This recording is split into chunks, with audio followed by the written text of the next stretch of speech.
नमस्कार दोस्तों, स्वागत है आप सभी का हमारे चैनल में। तो आज हम बात करेंगे रिस्क मैनेजमेंट के एलिमेंट्स क्या क्या होते हैं और ये कितने प्रकार के होते हैं। आइए इनके बारे में पूरे डिटेल से जानेंगे। तो रिस्क मैनेजमेंट का मतलब है अपने पैसे को सुरक्षा और सही ढंग से निवेश करना ताकि नुकसान को कम किया जा सके।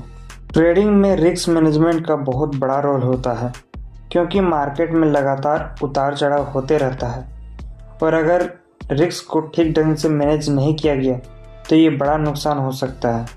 तो चलिए रिस्क मैनेजमेंट के महत्वपूर्ण एलिमेंट्स क्या क्या होते हैं आइए जानते हैं। देखिए, रिस्क मैनेजमेंट में मेजरली 9 एलिमेंट्स होते हैं, जैसे कि पहला रिस्क टू रिवॉर्ड रेशियो। यानी रिस्क टू रिवॉर्ड रेशियो का मतलब है कि आप किसी ट्रेड में कितने का रिस्क ले रहे हैं और उसे कितना प्रॉफिट होगा। यह रेशियो तय करता है कि आपका ट्रेड लेना चाहिए या फिर नहीं लेना चाहिए। उदाहरण के लिए, यदि आप किसी ट्रेड में 1000 रुपये का रिस्क ले रहे हैं और उसे 2000 रुपये का प्रॉफिट कर रहे हैं तो आपका रिस्क टू रिवॉर्ड रेशियो 1:2 का होगा। ट्रेडिंग में एक अच्छा रिस्क टू रिवॉर्ड रेशियो यानी कि 1:2 उससे ज़्यादा होना चाहिए, जिससे आप लंबे समय तक फ़ायदा कमा सकेंगे। दूसरा है स्टॉप लॉस का उपयोग करना। स्टॉप लॉस वो प्राइस होता है जिस पर आप अपनी पोजीशन बंद कर देते हैं ताकि आपका नुकसान और न बढ़े। उदाहरण के लिए, अगर आपके किसी शेयर को 100 रुपये में ख़रीदा है और आपका स्टॉप लॉस 90 रुपये पर है, तो अगर शेयर का प्राइस 90 रुपये तक गिरता है तो वह ऑटोमेटिकली बेच दिया जाएगा। इससे आपका नुकसान एक सीमित दायरे में रहता है। स्टॉप लॉस सेट करना बहुत ज़रूरी है ताकि आप अपने कैपिटल को बचा सकते हैं। तीसरा है पोजीशन साइजिंग। पोजीशन साइजिंग का मतलब होता है कि आप किसी ट्रेड में कितना पैसा लगा रहे हैं। यह कैलकुलेट करना बहुत ज़रूरी होता है ताकि आप अपने पूरे पोर्टफोलियो को किसी एक ट्रेड को खतरे में न डालें। ज़्यादातर प्रोफेशनल ट्रेडर्स सलाह देते रहते हैं कि एक ट्रेड में आपके कुल कैपिटल का 1-2% से ज़्यादा निवेश नहीं होना चाहिए।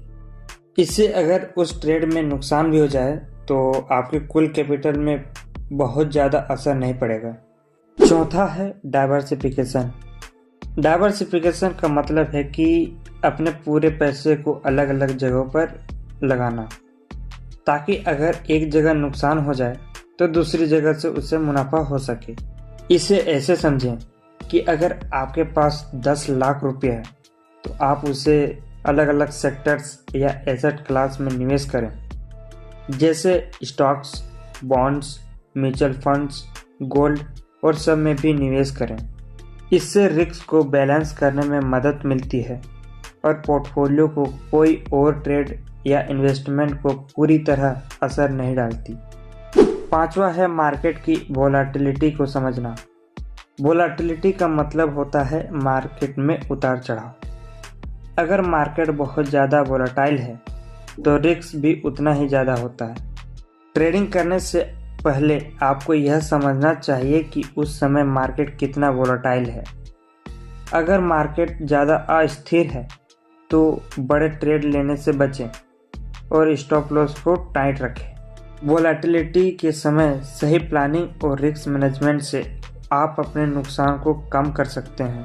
छठा है इमोशनल कंट्रोल। ट्रेडिंग में भावनाओं पर नियंत्रण रखना भी एक मैनेजमेंट का अहम हिस्सा है।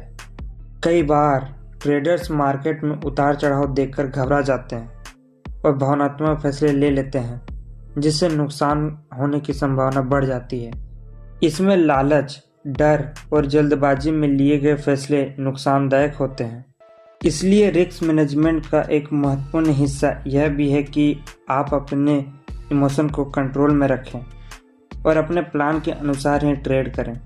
सातवां है ट्रेडिंग डायरी मेंटेन करना। ट्रेडिंग डायरी का मतलब है कि आप हर ट्रेड का रिकॉर्ड रखें, जिसमें यह लिखें कि आप किस कारण से ट्रेड लिए हैं और किस प्राइस पर आपने बेचा है और किस प्राइस पर आपने खरीदा है। इससे आपको अपने पुराने ट्रेड्स का विश्लेषण करने में मदद मिलेगी और आप अपनी गलतियों से सीख सकेंगे। यह एक प्रकार का सेल्फ रिव्यू है जो आपको आगे के ट्रेडिंग में सुधार करने में मदद करेगी। 8वां है स्ट्रिक्ट ट्रेडिंग नियम बनाएं।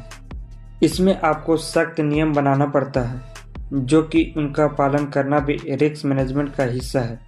इसमें आप तय करें कि किसी एक दिन में अधिकतम 2 ट्रेड ही लेंगे या लगातार 3 नुकसान वाले ट्रेड्स के बाद उस दिन ट्रेडिंग रोक देंगे।